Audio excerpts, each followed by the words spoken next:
ఎవరైనా లేదండి, నారాయణమూర్తి గారు పవన్ కళ్యాణ్ గారు గెలవబోతున్నారు, గెలిపిస్తాం కూడా. మీరు ఇంకా డ్రీమ్స్ లోనే ఉన్నారు.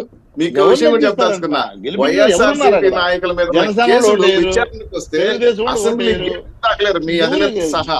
ఇది గుర్తుపెట్టుకోండి. ఇప్పుడు పవన్ కళ్యాణ్ గారు మాట్లాడలేం లేవు, అవినీతి పరుడు కాదు ఆయన. ఆయన పోరాటం చేస్తున్నారు, ప్రజల వైపు నిలబడ్డాడు, తెలుగుదేశం పార్టీ చేస్తున్నాం. ఇలాంటి మేధావులు కూడా ఇలాగా విషయం కట్టడం అంటే కొంత బాధ కలిగించింది. రెండో విషయం ఏంటంటే, పార్టీ పరంగా అసంతృప్తి మీలో కూడా ఉన్నాయి, మాలో కాదు మీలో కూడా ఉన్నాయి. అవి ఎక్కడైనా ఉంటాయి. డబ్బులు ఖర్చు పెట్టుకుంటారు, బాధపడి ఉంటారు, తిరుగుంటారు.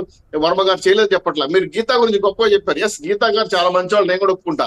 కానీ జగన్మోహన్ రెడ్డి గారు, వైఎస్ఆర్సీపీ పార్టీ, ఆ ఫ్యాన్ గుర్తు 3 బంగాళాఖాతం కలుస్తున్నాయి కదా. గీతా గారు మంచోళ్లే, మీ పార్టీ పరంగా గెలవలేరు. వ్యక్తిగతంగా లేకుండా అమ్మ కష్టపడి వచ్చాను. కానీ వైఎస్ఆర్సీపీలో చేరటం వల్ల ఆమె గెలవడం లేదు, ఓడిపోతున్న విషయం మీరు గుర్తుపెట్టుకోవాలి. ఈ రోజు మీరు చూడండి, గారు మనం 100% పవన్ కళ్యాణ్ గెలవకపోతే నేను రాజకీయాలు వదిలేస్తా. వద్దు నువ్వు రాజకీయాలు మాట్లాడవు. మీరు సవాల్ చేశారు కదా, గీతా గారు గొప్పగా చెప్పారు, ఒప్పుకుంటాను. గీతా గారిని తప్పుగా అనుకుంటా. గీతా గారిని నిలబెట్టండి, మేము పవన్ కళ్యాణ్ నిలబెడతాం, 1,00,000 మెజార్టీతో మేము గెలుస్తాం, మీరు గెలుస్తారా? గెలిస్తే సవాల్ మీద ఉన్న సవాల్, నేను రాజకీయాలు వదిలేస్తాను.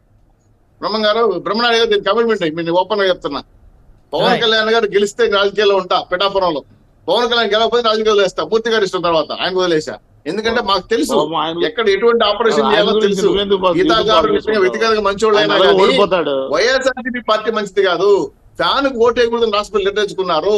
జనసేన, తెలుగుదేశం, బీజేపీ పార్టీ హవా రాష్ట్రంలో పెద్ద ఎత్తున జరుగుతున్న విషయం మర్చిపోతే నేనేం చెప్పగలను చెప్పండి సార్. మీరే, మీకు కూడా తెలుసు, మీ సర్వేలో విశాఖపట్నంలో స్టీల్ ప్లాంట్ కోసం ఏం చేశారు పవన్ కళ్యాణ్ మీకు తెలుసు.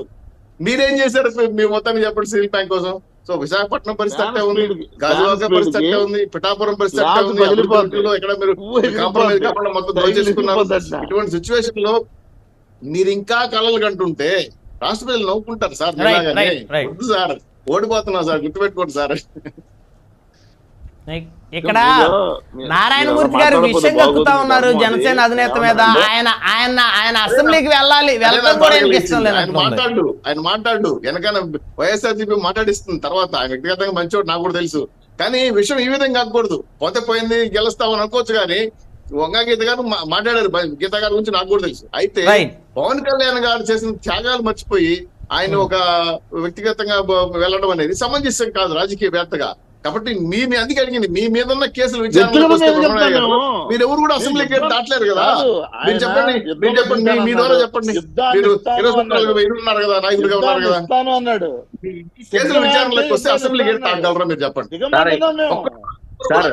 పోవట్లా నారాయణమూర్తి గారు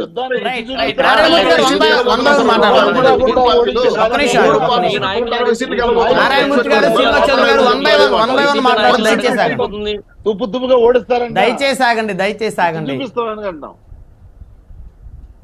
160 సీట్స్ సార్. శ్రీధర్ గారు, పిల్ల శ్రీధర్ గారు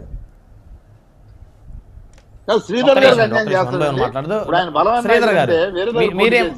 శ్రీధర్ గారు ప్రచారం చేసి శ్రీధర్ గారికి అన్యాయం చేస్తాడు. అక్కడ శ్రీధర్ గారికి ఇవ్వచ్చు కదా సీటు. 91 అంటే బలంగా వెళ్ళి చీమలు పెట్టిన పొట్టలో నువ్వు వెళ్ళి దూరుతావా?